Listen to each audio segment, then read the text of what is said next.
Sveiki visi, su jumis aš Gytis ir šiandieną parodysiu pamoką, kuri skirta Spark.lt forumui, kaip įsikelti modifikaciją bei įsirašyti Spark programą.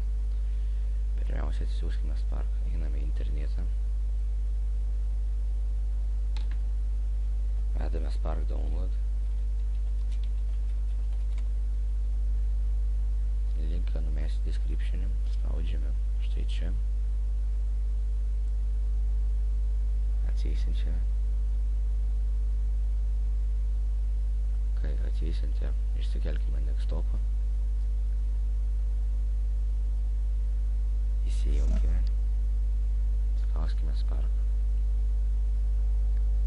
ekstrakt,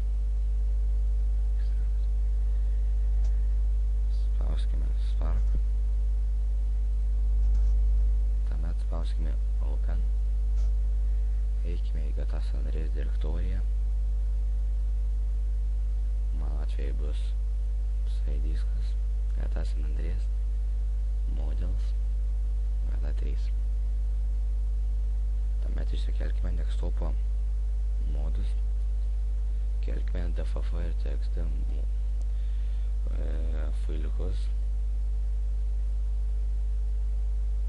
Kai kėlėme štai, spauskime Save, aš nespausęs, man nereikia.